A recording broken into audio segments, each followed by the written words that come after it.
मानवाधिकार का कोई मामला आता है, निश्चित तौर पर हमारी टीम से संपर्क करें, आपका काम होगा। समाधान किया और इस तरीके से हो रहा था कि उन दोनों के बीच में इतनी हाथापाई हुई थी कि दोनों एक दूसरे का चेहरा देखना पसंद नहीं करते थे।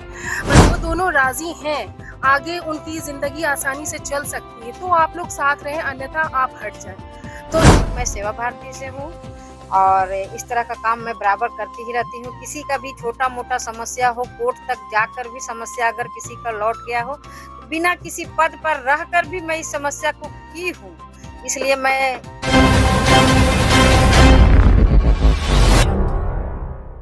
मानव के अधिकारों का जब जब हनन हुआ है तब तब मानव अधिकार जो है उन्हें हक दिलाने के लिए लगातार जो है आवाज उठाने के लिए हमेशा उनके साथ रही है। आपको बता दें कि एक मुद्दे की स्वास्थ्य, शिक्षा या रोजगार के क्षेत्र में भी इनका अहम योगदान होता है। और इसी के साथ हम इस वक्त रांची में पहुंचे हुए और रांची क्षेत्र में जो है मानव अधिकार के द्वारा जो है सदस्यता अभियान चलाया जा रहा है, जहां पर सैकड़ों की संख्या में जो है लोग इस मानव अधिकार संस्था के साथ जुड़ रहे हैं और एक तरह से बोले कि न्याय के कार्य में जो है अपना अहम योगदान भी दे रहे हैं। इन तमाम चीजों को लेकर के हम मानव अधिकार के जो प्रदेश अध्यक्ष है कृष्णा प्रजापति जी है, उनसे जुड़ेंगे। साफ शब्दों में क्या कहेंगे सर, जिस तरह से आज सदस्यता अभियान भी किया जा रहा, और सबसे पहले तो ये बताइए कि इस जो संस्था है इसका कब बना था?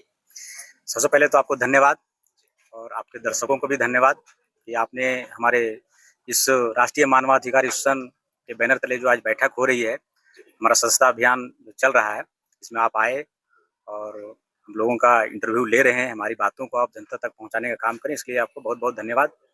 रही बात, राष्ट्रीय मानवाधिकार इंस्टीट्यूशन का गठन पिछले 2 साल पहले ही हुआ है और पूरे देश में, झारखंड ही नहीं बल्कि पूरे देश में राष्ट्रीय मानवाधिकार इंस्टीट्यूशन का टीम है और पूरे देश में जहां भी मानवाधिकार का हनन होता है, जहां भी मानवाधिकार उल्लंघन की मामला आते हैं, उन सभी मामलों में उनका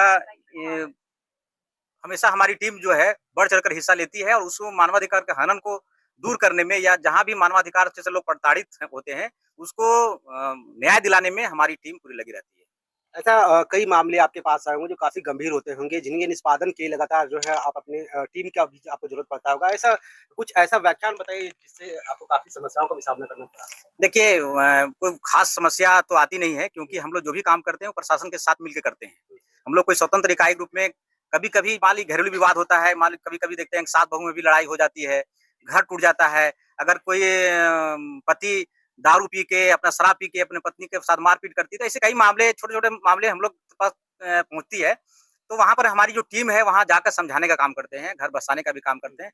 बहुत सैकड़ों ऐसे उदाहरण है हम लोगों के पास कि जो घर टूटने वाला था, कभी तलाक तक के मामले आ गए थे, उन सब मामले को भी हम लोग ने थाना नहीं जाने दिया, कोर्ट से बाहर निकाल के हम लोगों ने मामला को सलटाया है। उससे सैकड़ों उदाहरण हमारे पास है और हमारी टीम जो है वो निस्वार्थ भाव से काम करती है। इसमें जितने भी हम महिलाएं देख रहे हैं, महिला दीदियां यहाँ पर जुड़ी हुई हैं, सारी दीदियां बहुत जागरूक हैं और मोटिवेटेड हैं। ये अपना काम करते हुए भी मानवाधिकार का काम करती हैं। इसलिए राष्ट्रीय मानवाधिकार इंस्टीट्यूशन जो है पूरे झारखंड में अभी एक अलग पहचान बनाए हुए है और हम चाह रहे हैं कि झारखंड में पूरे जहां भी मानवाधिकार का कोई मामला आता है, निश्चित तौर पर हमारी टीम से संपर्क करें, आपका काम होगा। अभी तक कितने ऐसे मामले आए हैं जिसका आप निराकरण कर चुके हैं, क्या लगता है? मुझे लगता है कि 200 से अधिक मामले आए हैं, जहां पर अभी बहुत सारे ऐसे मामले हैं जो देखते होंगे कहीं कहीं निर्दयता से किसी की हत्या कर दी जाती है, उसको न्याय नहीं मिल पाता है। बहुत जगह देखते हैं कि हम लोग को उसको क्या बोलते हैं, कोर्ट से जो न्याय मिलना चाहिए था वो नहीं मिल पाता है। क्यों? क्योंकि उस वक्त वकील नहीं है। हम लोग, हमारी जो टीम है उसमें हम लोग विधि सचिव भी, मतलब विधि प्रकोष्ठ भी है, जहाँ पर निःशुल्क हम लोग न्याय दिलाने के लिए हम लोग वकील भी मुहैया कराते हैं कोर्ट में। इस तरह बहुत सारे काम है। हम लोग शिक्षा के प्रति भी बहुत सारे, हमारे विद्यालय भी हम लोग खोले हैं, जहाँ जहाँ सुदूरवर्ती गांव है। आपका देखिएगा बरही में हम लोग 3-4 ऐसे विद्यालय चल रहे हैं जो सुदूरवर्ती गांव में जहाँ जहाँ हम लोग नहीं पढ़ पाते हैं, वहाँ हम लोग छोटे छोटे सेंटर भी खोले हुए हैं। उसी प्रकार बीच बीच में हम लोग कैंप भी लगवाते हैं, मेडिकल कैंप भी लगवाते हैं, जहाँ पर हम सरकारी डॉक्टर्स को या प्राइवेट डॉक्टर्स को लाकर निःशुल्क इलाज करवाते हैं। तो जन कल्याण के साथ साथ वैसे सारे काम जो मानवाधिकार के हनन से जुड़ा होता है, हम अपने टीम को बताते हैं कि आप जाइए, स्कूल जाइए, वहां पर जो टीचर देखिए पढ़ा रहे हैं कि नहीं पढ़ा रहे हैं, वहां मध्याह्न भोजन मिल रहा है नहीं मिल रहा है, ये सारे भी जांच हमारी टीम करती है। और इसलिए लोगों का भरोसा भी हमारा राष्ट्रीय मानवाधिकार इंस्टीट्यूशन के प्रति है और आगे भी रहेगा, ऐसा उम्मीद है। जी, बिल्कुल, जिस तरह से इनका कहना है कि 200 से ज़्यादा जो मामले का निष्पादन जो है इनके संस्था के द्वारा किया गया था। हमारे साथ कुछ महिलाएँ जुड़ेंगी, उनसे भी तमाम मुद्दों को लेकर के हम बात करने वाले हैं। क्या कहेंगे? जिस तरह से मानवाधिकार में आपने जुड़ा, ऐसा क्या कुछ समस्या देखी है आप महिलाओं के बीच में? क्योंकि आप महिला हैं और महिला की जो दुःख दर्द है, उसे अच्छे से समझ सकते हैं। बिल्कुल सही कहा आपने। मैं नाज़िया प्रवीण। हमारे जो एसोसिएशन है, आपने जैसे कि अभी हमारे प्रदेश अध्यक्ष जी से पूछा कि कितने मामले आए हैं और किस-किस तरह मामला को हम लोग सुलझाते हैं। तो अभी आपको करंटली मैं बता दूँ कि 2-3 घर तो ऐसे थे जो बिल्कुल तलाक के मोमेंट में आ गए थे, जिसका हम लोगों ने समाधान किया और इस तरीके से हो रहा था कि उन दोनों के बीच में इतनी हाथापाई हुई थी कि दोनों एक-दूसरे का चेहरा देखना पसंद नहीं करते थे। बट हमारी टीम के साथ हम लोग वहाँ पहुँचे और उन लोगों को समझाया और समझाने का मतलब ये नहीं होता है कि हम किसी के ऊपर प्रेशर बना रहे हैं। समझाने का मतलब अगर वो दोनों राज़ी हैं, आगे उनकी ज़िंदगी आसानी से चल सकती है, तो आप लोग साथ रहें, अन्यथा आप हट जाएँ। तो ये सब चीज़ें देखने के बाद में हम लोगों ने उनको काफ़ी समय दिया। यूँ कहिए कि 1 सप्ताह का समय दिया और उस 1 सप्ताह में वो 2-3 घर बस गए। ये सोचकर हम लोगों को, ये देखकर हम लोगों को बहुत खुशी हुई। उसके बाद यहाँ पर आप लोगों ने देखा होगा धुरवा में अंशिका जो गायब हो गई थी बच्चियाँ, तो वहाँ पे भी हम लोगों ने बढ़-चढ़ कर, हमारा टीम मानवाधिकार ने बढ़-चढ़ कर हिस्सा लिया। यहाँ तक कि हम लोगों ने पुलिस का भी बहुत साथ दिया और फिर 15 तारीख जो हमारा होता है वो त्योहार, 15 तारीख को वो जो त्योहार होता है जिसमें हम लोग गुड़-चूड़ा हम लोग मकर संक्रांति, वहाँ पर जाकर इतने, वहाँ का जो माहौल था इतना भव्य तरीके से वहाँ खुशियाँ मनाई जा रही थी और उन लोगों ने हमारे राष्ट्रीय मानव अधिकार एसोसिएशन के जितने हमारे टीम मेंबर्स थे, उनका भरपूर स्वागत किया। स्वागत से यूँ ही नहीं कि सिर्फ बोली से किया, उन्होंने खान-पान तक के हम लोगों के सामने रखा। ये देखकर मेरी उस बच्चे, जो गुमशुदा बच्चे थे, उसके दादाजी से बात हुई और वो काफ़ी खुशी थे। उनकी खुशी देखकर हमारी टीम की आँखों में भी आँसू आया। मैंने कहा कि देखो, ये 2 बच्चे जो गुम हो गए थे, जिनके मिलने की कोई संभावना नहीं थी, हमारे राष्ट्रीय मानवाधिकार एसोसिएशन ने वो चीज़ कर दिखाया। तो हमें गर्व है कि हम इस संस्था से जुड़े हैं और हम उन लोगों की आवाज़ बनना चाहते हैं जिनकी आवाज़ को दबाया जा रहा है, मानवता का हनन किया जा रहा है। तो हम उन सब लोगों की आवाज़ बनना चाहते हैं जो हमारी आवाज़ पुलिस तक, मीडिया तक, हमारे कोर्ट तक नहीं पहुँच पाती है। बहुत-बहुत धन्यवाद। जी, बिल्कुल, इस वक्त हमारे साथ खास बातचीत के लिए ललित जी हैं। आपको बता दें, ये समाज सेवी और पोखर क्षेत्र में जो है लगातार जो है बढ़-चढ़-कर जो है समाज क्षेत्र में जो है हिस्सा लेती हैं। क्या कहेंगी मैडम, जिस तरह से आप इसमें ज्वाइन की हैं? मैं राष्ट्रीय मानव अधिकार में अभी मेरा चयन हुआ है। मैं जिला अध्यक्ष महिला मोर्चा की बनी हूँ और मेरा हमेशा प्रयास रहेगा कि जिस तरह मुझे भरोसा में लेकर कृष्णा भैया, हमारे प्रदेश अध्यक्ष, हमारे जिला अध्यक्ष, हमारे जिला के महासचिव शर्मा जी जिस विश्वास पे हमें खड़ा किए हैं, मैं उस विश्वास पर खड़ा उतरना चाहूंगी और मैं इस तरह का काम मैं बराबर करती हूँ क्योंकि मैं सेवा भारती से हूँ और इस तरह का काम मैं बराबर करती ही रहती हूँ। किसी का भी छोटा मोटा समस्या हो, कोर्ट तक जाकर भी समस्या अगर किसी का लौट गया हो, बिना किसी पद पर रहकर भी मैं इस समस्या को की हूँ। इसलिए मैं इस मानव अधिकार में जुड़कर मैं, हो सकता है मैं उससे बेहतर करूं, ये सोचकर मेरे मन में एक उमंग जागा कि नहीं, मैं मानव अधिकार से जुड़ूंगी और जो विश्वास से मुझे बनाया गया है जिला अध्यक्ष, मैं उस पर खरा उतर कर दिखाऊंगी और मेरे रहते शिकायत नहीं होगी हमारे पदाधिकारियों की कि यहाँ पर कोई काम नहीं होता है। हमारी आप इससे जुड़े हैं, कितना सहयोग मिलने वाला है मानवाधिकार से? क्योंकि आप समाज सेवी हैं, इसमें कितना सहयोग होगा? नहीं, हमारा सहयोग तो पूरा रहेगा। हम 24 घंटा एकदम सबके लिए तत्पर खड़ा रहते हैं। ये हमारे आप क्षेत्र में जाकर पता कर सकते हैं। मैं ऐसे पार्षद के लिए भी 2 बार उम्मीदवार खड़ी हो चुकी हूँ और ऐसे भी नगर निगम का काम अभी भी मैं करती हूँ, बिना पद पे रहे भी सबका काम करती हूँ और मानव अधिकार में जुड़कर एक ताकत मुझे मिली है, एक सहारा, एक सहयोग मिली है जिसके माध्यम से मैं और बेहतर और अच्छा समाज को सुधार सकती हूँ। जी, बिल्कुल, जिस तरह से इनका कहना है कि इस संस्था से जुड़ने के बाद जो है इनकी जो ताकत है वो दुगनी हो गई और दुगनी गति से जो है ये समाज सेवा में जो है अपना योगदान देने वाली हैं।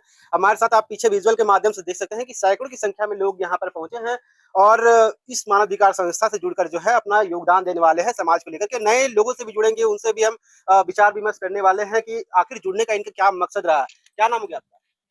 जी, नीतू देवी। क्या कहेंगे, इससे जुड़े हैं आप, कैसा लग रहा है, पहले ये बताइए? ये जुड़ने से, मानव संगठन से बहुत पुरानी हूँ, 1 साल हो गया करीब जुड़ने से। हम लोग समाज सेवा करते हैं, घर का कोई प्रॉब्लम हो, बाहर का कुछ भी प्रॉब्लम हो, इसको सुलझाया जाता है और हम लोग को बहुत सारी मदद मिलती इसमें है। आज जुड़े हैं आप? जी नहीं, मेरा 1 साल हो गया। 1 साल आपका हो जी गया हाँ। है। कितना मतलब कैसा लग रहा है, क्या लगता है बहुत कि अच्छा आप लग इस तरह रहा से है। जुड़े हैं तो बहुत समाज खुशी की आप महसूस बढ़-चढ़ कर होती है। हिस्सा हाँ, लेंगे? बहुत खुशी होती है कि एक अधिकार मिला है जिससे हम एक दूसरे को मदद कर सकते हैं। जिसको न्याय नहीं मिलता वो आती है, बताती है, तो उसके घर जाके हम लोग उसको सपोर्ट करते एक हैं। साल के दरमियान कई केसेस ऐसे आए होंगे जी। जिसका आप समाधान किए हैं? हाँ, बहुत से केसेस आए हैं। पति पत्नी का ही आता है, घरेलू प्रॉब्लम आता है तो उसी को समय दिया जाता है, समझाते हैं हम लोग पहले जाकर घर में, तो समझौता देते हैं, समय देते हैं, तो उसके करीब समझ जाते हैं, तो फिर हम लोग उसको सबमिट करते हैं। जी बिल्कुल, जिस तरह से इनका साफ कहना है कि हम लोग जो है मानव के अधिकारों को लेकर लगातार जो है आगे रहते हैं और उन्हें जो है समझाने का प्रयास करते हैं, उनका जो जो समस्या है उसे भी निष्पादन करने का प्रयास करते हैं। हालांकि यहाँ पर कौन लोग हैं जो आज ज्वाइन किए हैं यहाँ पर? कोई ऐसे है जो ज्वाइन किए हैं आज? जी बिल्कुल, क्या कहेंगे मैडम, आज आप ज्वाइन किए हैं, आखिर क्या कुछ ऐसा आप देखे मानव अधिकार में और क्या लगता है कि आप जिस तरह से यहाँ ज्वाइन किए हैं कितना आप समस्याओं का, समाज की समस्याओं का हल करेंगे? देखिए, मानव अधिकार के बारे में तो हम उतना नहीं जानते थे मानव अधिकार के बारे में, लेकिन जब ललिता दीदी हमको बताई तो हम यूट्यूब पर खोले, यूट्यूब पर देखे, लेकिन देखने के बाद लगा कि हम ऐसे समाज सेवा बहुत करते हैं। अब तो बीजेपी में भी है, मंत्री पोस्ट पे है, लेकिन हम समाज सेवा बहुत करते हैं। लेकिन हमको लगा कि हम मानवाधिकार के अगर जुड़ के करते हैं तो इसमें तो खैर बहुत ही अच्छा है। और हमको तो लगा कि आएंगे तो यहाँ पर कुछ कुछ क्वेश्चन ही लोग पूछेंगे, कब उस मतलब मानवाधिकार हुआ, कब इसका मतलब दिवस मनाया जाता है, ये सब चीज के बारे में हम थोड़ा जानकारी लिए थे। लेकिन यहाँ जुड़ने के बाद में हमको अब लगता है कि जो हम काम पहले करते थे बिना किसी से जुड़े हुए, लेकिन मानवाधिकार का एक ऐसा मतलब हमको परिवार मिला है कि सब कोई मिल के हम लोग बहुत कुछ करेंगे और आगे हम लोग को बहुत कुछ करना है। जी बिल्कुल, जिस तरह से हम तमाम लोगों से जानने का भी प्रयास किए, उनसे भी जुड़े, कुछ लोग और हैं उनसे भी बात करेंगे, क्या कहेंगे? सर, सबसे पहले आपको हम बधाई देते हैं कि हमारे कार्यक्रम में आप आए हैं, स्वागत है आपका। मैं जिला अध्यक्ष रांची का जगदीश दास, सह संगठन प्रदेश सचिव। आपने जैसे अभी पूछे कि इसमें क्या क्या, हम अपने से कम 10 से 12 केसेस हम सॉल्व किए हैं, रांची से लेके लोहरदगा तक। जैसे ने दीदियां सब भी बताए, क्योंकि अभी जो नए जुड़े हैं वो तो मेरा नया परिवार, लेकिन पुराने जैसे हम लोग यहाँ से फ्री, बिना पैसे बिना एक हम लोग अपना गाड़ी रिजर्व करके अपना हम लोग खाना नाश्ता जो भी करके लोहरदगा तक ले, जो कि वो इतना बड़ा बड़ा बच्ची रोती थी कि पापा हमरा ऐसा करेंगे ही करेंगे। और सबसे आज के दिक्कत में है शराब, सबसे घर तोड़ने का है कि शराब पीने के बाद में आदमी जो है सो अपना को, घर को, परिवार को सब भूल जाता है, लड़ाई झगड़ा मारपीट। यहाँ तक ले चुटिया में भी हम लोग ये जो ससुर और बहू बेटा पूरा उलझा हुआ था। जैसे अभी हमारे परमंडल महासचिव ने बोले हम लोग सब साथ काम किए हैं, वैसे घर बसाए हैं। ये तो रांची का हो गया, टाटी झरिया हो गया, बुंडू तमाड़ वहां का ये ऐसे है कि हम लोग जो है देखिए ये काम भी बहुत मुश्किल है। ये इतना मुश्किल है कि हम लोग कहीं कोई जा रहे हैं तो उसको लग रहा है दबाव तो पड़ेगा ही, दबाव पड़ेगा तो हम लोग पे एक्शन भी लेता है। बुंडू तरफ हम लोग अपने सॉल्व करके ऐसे भागे, यदि नहीं सॉल्व करते तो हम लोग का मार के वहां रख लेता। ऐसा हम लोग का तो प्रशासन का तो सपोर्ट मिलता है ना? प्रशासन अब दूर में है, प्रशासन कहाँ से आएगा, प्रशासन का सपोर्ट मिलता है, इन्फॉर्म करते हैं। लेकिन फिर हम लोग जब एकदम अंदर चल गए हैं तो अब हमको मारिए दीजिएगा प्रशासन, तब आके करेगा क्या? दूसरा है कि इससे भी बड़ा घटना, ये रांची का बगल, रातू का बगल चटकपुर है। चटकपुर में एक बच्ची थी बड़ी 15-16 वर्ष की, वो जो है मोबाइल के चलते, माँ डांटी मोबाइल का है इतना देखती है, वो बच्ची यहाँ से नहीं, यहाँ डायरेक्ट वो गाड़ी बैठी चल गई बम्बई भाग गई। सब खोजते खोजते गए, उसका कुछ प्रोसेस होता है, थाना में फायर नहीं किया, लेकिन पता चला चल गया वो सब लाने। लेकिन लाने में भी होता है, जैसे कि सर हमारा एडवोकेट भी है, इसका भी है, जब केस आप नहीं यहाँ कीजिएगा तो वहाँ कोर्ट से आपको बेल लेना होगा और सब अपना करना है। उसमें समय लगा, और समय लगा तो सबको रहने का, महानगर बम्बई में रहने का जानिए रहे, तो वहां से उस सबने फोन किए। अब फोन किए, फिर मेरा राष्ट्रीय अध्यक्ष, यहाँ से हम फोन किए राष्ट्रीय अध्यक्ष को, राष्ट्रीय अध्यक्ष फोन किए तुरंत वहां का पुलिस को, बोले कि नंबर दो। अब क्या बताए, इतना अच्छा उस सब मान सम्मान किए कि अपना थाना में जगह दिए, खाना दिए, फिर वहां से बच्ची लेकर के रांची वापस आए। चलिए, तो संगठन ये हमारा काम करता है। और एक और बात बोलेंगे कि ये आईडी कार्ड जो है ना, हम जब सोते हैं उसी टाइम उतारते हैं, और सुबह जब निकलते हैं पहले इसको लगाते हैं। ये इतना इसमें पावर है ना कि ऐसे बोलेंगे तो पता नहीं होगा, लेकिन ये बताते हैं लास्ट में कि सर हम भी एक संगठन से हैं। तो ये हम बहुत बहुत बधाई देंगे हम प्रदेश को, राष्ट्रीय को, जो हम उस परिवार में हैं और उसका ताकत है जो करके। चलिए, धन्यवाद आपको। जी बिल्कुल, संगठन की मजबूती तो आप देख चुके हैं किस तरह से इन्होंने जो है समस्याओं को बयां किया और किस तरह से पुलिस प्रशासन का भी इन्हें साथ मिला है। हालांकि हम तमाम लोगों से जुड़े, उनका साफ कहना है कि हमारा मेन मकसद है इस मानवाधिकार मंच से जुड़ने के बाद जो है समाज के लिए एक विशेष कार्य करना, ताकि किसी प्रकार की लोगों को समस्याओं का सामना न करना पड़े। ऐसे ही खबर के बने रहे न्यूज रांची मेल के साथ में चंदन, धन्यवाद।